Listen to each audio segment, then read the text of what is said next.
Om Shanti. Good morning. साकार मुरली 27 मार्च 2023। बाबा का मीठा मीठा पत्र हम मीठे मीठे बच्चों के मीठे मंथन के लिए। मंथन शुरू करने से पहले ज्ञान सूर्य शिव बाबा की लाइट और माइट भरी किरणों के नीचे बैठ जाते हैं और अनुभव करते हैं मैं लाइट स्वरूप माइट स्वरूप आत्मा हूं।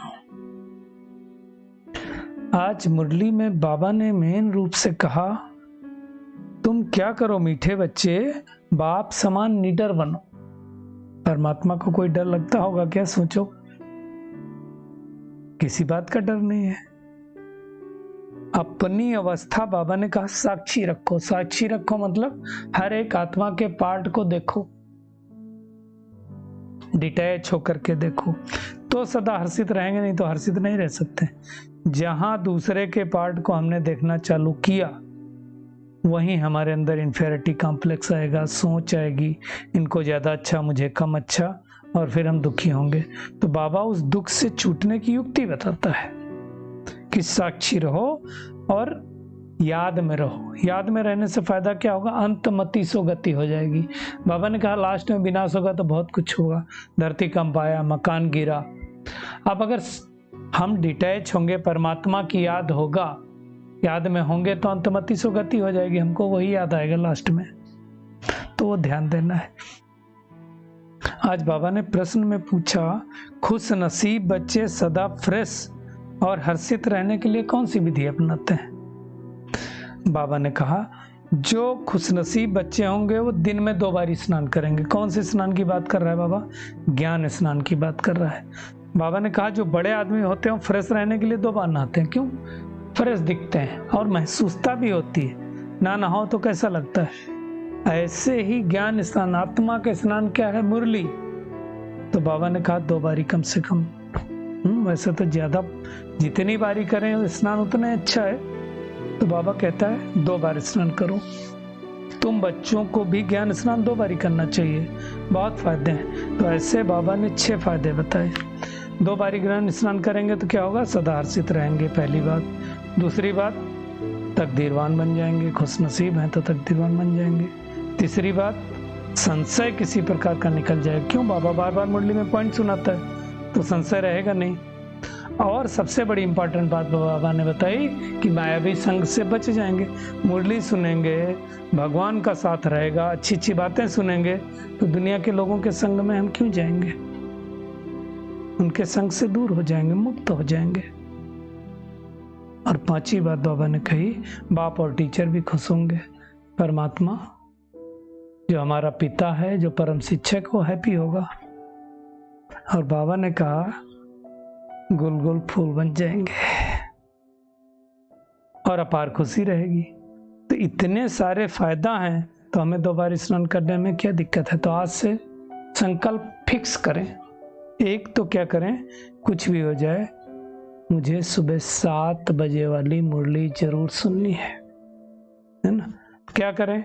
सेंटर जा सकते हैं तो बेस्ट, अगर नहीं जा सकते हैं तो ऑनलाइन सुने, और जैसे क्लास में सुनते हैं वैसे बैठ के सुने। तो क्या होगा? आत्मा के अंदर वो पावर आएगी। और फिर शाम को एक बार ही सुन लें। तो कहते हैं सोने से पहले मुरली जरूर सुननी चाहिए। नहीं कुछ सुन सकते तो मंथन ही सुन करके सोएं। तो क्या होगा? हमारी स्थिति अच्छी होगी। आज का गीत है, जाग सजनिया जाग नवयुग आया। किसके लिए? हमारे लिए। कौन है सजनी? आत्मा सजनी है, साजन शिव परमात्मा है। वो ये बातें सुनाता है ब्रह्मा मुख कमल से, जिसको गौमुख दुनिया वाले कहते हैं, नंदीगण कहते हैं ना। गॉड फादर एक ही है, और वो इस सृष्टि पर तब आता है जब सारी सजनियां दुखी होती हैं। हर आत्मा रूपी सजनी बहुत दुखी हो जाती है। बाबा ने एग्जाम्पल भी दिया, जैसे वर को बन्नी के पास जाना पड़ता है शादी के लिए, ऐसे शिव परमात्मा कौन है? साजन है, हम सजनी हैं। वो इस दुनिया में नरक में आया है हमको स्वर्ग में ले जाने के लिए। तो अब नवयुग सतयुग आया क्या आया। ये ज्ञान और कमी कभी नहीं रहता है, ये ज्ञान प्राय लोप हो जाता है।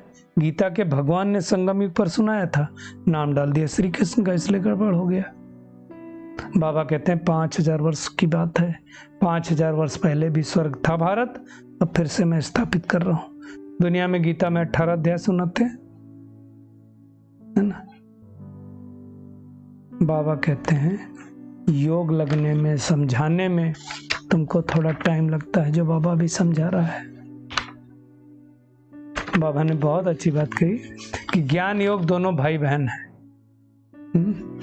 ज्ञान नहीं होगा तो योग नहीं लगेगा, और योग नहीं होगी तो धारणा नहीं होगी, ज्ञान भी अच्छी तरह से समझ में नहीं आएगा। बाबा ने कहा उससे ही मुक्ति, जीवन मुक्ति पा सकते हो। ध्यान नहीं चाहिए, ज्ञान चाहिए, ज्ञान श्रेष्ठ है। श्री कृष्ण का चित्र देखा तो हमको संकल्प क्या आता है, हमको ऐसे बनना है ना। बाबा ने कहा श्री कृष्ण को दिखाते हैं, उनके मुरली बजाते हुए दिखाते हैं, और मुरली भी वहां कैसी होगी, रतन जड़ित, ये निशानी है। एक्चुअली हमारा सिंहासन ही ऐसा होगा, हमारे मुकुट ही ऐसे होंगे, ये निशानी है। शहजादा है ना श्री कृष्ण, इसलिए मुरली दिखाते हैं। बाकी वहां ज्ञान नहीं रहता, ज्ञान की मुरली वहां कोई नहीं बसती। चला जाएगा ये मंत्र, अंतमति सो गति की बात कही ना, तो पिछाड़ी में जैसे विनाश होगा या ज्ञान प्रायलोप हो जाएगा। बाबा ने कहा धरती हिलेगी, भूकंप आएगा, सब परिवर्तन होगा। उस समय हमें परमात्मा याद आना चाहिए। किसको याद आएगा, जिसको अभी से प्रैक्टिस होगी। तो बाबा ने कहा अब तुम, वो दुनिया आने वाली, अपने आप को इंश्योर कर दो कि हम अपने तन मन धन से भारत को स्वर्ग बनाने की सेवा करते हैं। सतयुग में भी प्रिंस प्रिंसेस होंगे, त्रेता में भी होंगे, लेकिन एक बात समझना, सब तो सतयुगी नहीं बनेंगे, सब सूर्यवंशी नहीं बनेंगे। कौन बनेगा, जो अच्छी तरह से पुरुषार्थ करेगा। बाबा ने आज बार बार कहा, जो 2 बार स्नान करेगा, जो रेगुलर क्लास में आएगा, है ना, फायदा है ना 2 बार स्नान करने से, निश्चय बढ़ता जाएगा, पॉइंट्स क्लियर होती जाएंगी, है ना। तो ये सब परमात्मा हमको सिखा रहा है, वो पराये देश में आकर के समझा रहा है, तो हमें उनकी श्रीमत पर चलना। ये पाठशाला है ना, यहाँ पढ़ाई करना है। उन सत्संगों में तो हम जन्म जन्मांतर जानते रहे, और जाकर के भी क्या करते, एक कान से सुना, दूसरे कान से निकाल देते हैं। कोई अहम ऑब्जेक्ट कहीं नहीं होती, यहाँ पर अहम ऑब्जेक्ट है कि हमें दैवी गुण धारण करने, हमें परमात्मा की श्रीमत पर चलना है। दुनिया के लोग तो कुछ समझते नहीं, सोचते हैं अभी कलयुग इतने 1000 वर्ष और चलेगा, आज ही रहने खाने की जगह नहीं है, तो अगर ऐसे और हद 40,000 वर्ष चले तो क्या हाल होगा। तो बाबा ने कहा बार बार कि 2 बार स्नान करेंगे, कोई पॉइंट्स आएगा मुरली में तो तीर लग जाएगा, हमारा संशय मिट जाएगा। बाबा कहते हैं तुम घर घर को स्वर्ग बनाओ, चित्र रखो, जो भी आए उनको समझाओ स्वर्ग के मालिक बनना है, अच्छे अच्छे स्लोगन्स लगाओ, तो हम गुलगुल फूल बन जाएंगे। सबको समझाओ, ये ज्ञान परमात्मा के सिवाय कोई सृष्टि पर दे नहीं सकता है। वही कहता है जाग सजनिया जाग, सतयुग आया क्या आया। बाबा कहता है मैं समा हूं, तुम परवाने हो, तुम्हारी ज्योत जगाने आया हूं। ब्रह्मा बाबा भी पुरुषार्थी था जब ये मुरली चली थी, अभी तो संपूर्ण ब्रह्मा बन गया। दुनिया में लोग क्या सोचते हैं कि कोई भी रास्ते से जाओ, हैं तो ईश्वर को पाने के ही रास्ते। ऐसा नहीं है, हमको जाना दिल्ली है, और मैं मुंबई वाली ट्रेन में पहुंच बैठूंगा तो दिल्ली कब पहुंचूंगा। तो रास्ता भी ठीक होना चाहिए, मंजिल का पता होना चाहिए, पहली बात जाना कहाँ है। तो बाबा कहते कुछ भी करो, खाओ पियो मौज करो, लेकिन मुझे याद करो। दुनिया वाले तो सोचते हैं कि आत्मा पर लेप छेप नहीं लगता है, कुछ भी करो, ऐसा नहीं होता है, आत्मा पे ही लेप छेप लगता है।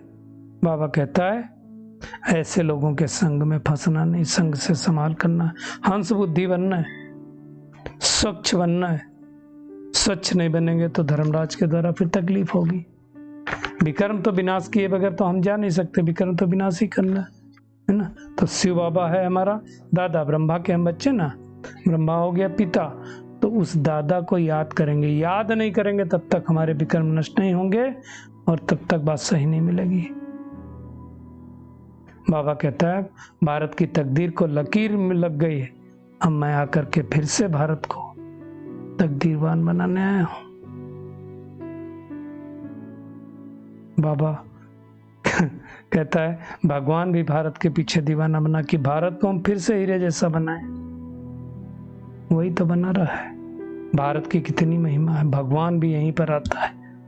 तो क्या करना है हमें? आज का होमवर्क, एक तो अपने आप से नक्की कर लें कि कम से कम 2 बारी हमें मुरली जरूर पढ़नी है, यानी 2 बारी ज्ञान स्नान करना है, रेगुलर बनना है, पढ़ाई मिस नहीं करना। बीच में मिस किया और कुछ बाबा ने बता दिया तो भूल जाएंगे। बाप समान हमें अपनी अवस्था निडर बनाना है, फुल कास्ट ब्राह्मण बनना है। और जिनकी दृष्टि वृत्ति अच्छी नहीं, उनका संग छोड़ देना है। आज का बाबा का वरदान है, तन मन और दिल की स्वच्छता द्वारा साहेब को राजी करने वाले सच्चे होली हंस हो। बाबा कहते हैं स्वच्छता अर्थात क्या होता है? मन वचन कर्म संबंध सब में पवित्रता होनी चाहिए। पवित्रता की निशानी क्या दिखाते हैं? सफेद रंग। तो बाबा ने कहा आप होली हंस भी सफेद वस्त्रधारी हो।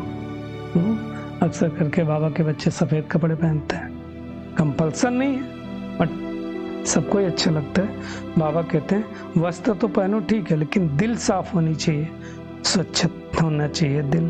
तन मन और दिल सदा बेदाग हीरा हो, स्वच्छ हो। साफ मन और साफ दिल होगा तो परमात्मा राजी होगा, इसलिए कहा जाता है सच्चे दिल पर साहेब राजी। और बाबा ने कहा उनकी सब मुरादें पूरी हो जाती हैं, कहा अर्थात कामनाएं पूरी होती हैं। हंस की विशेषता क्या है? स्वच्छता। तो हम ब्राह्मण आत्माओं की भी होली हंस बनना है और ज्ञान के मोती चुगना है। किसी की व्यर्थ बातें बुराइयां ये सब नहीं चुगनी है। तो चलिए परमात्मा किरणों के नीचे बैठ जाते हैं और महसूस करते हैं मैं हंस बुद्धि आत्मा, ज्ञान रत्नों के मोती चुगने वाली, एक पिता की याद में रह करके अपने तन मन और दिल को स्वच्छ बनाने वाली होली हंस आत्मा हूं। कम से कम 2 बारी ज्ञान स्नान करने वाली, फुल कास्ट ब्राह्मण बनने वाली, बाप समान निडर आत्मा हूं।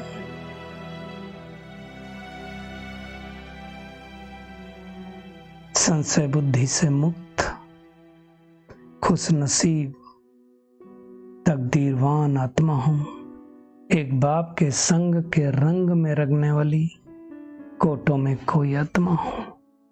शुक्रिया मीठे प्यारे बाप दादा, शुक्रिया आप सभी का इस मीठे मंथन के लिए। ओम शांति।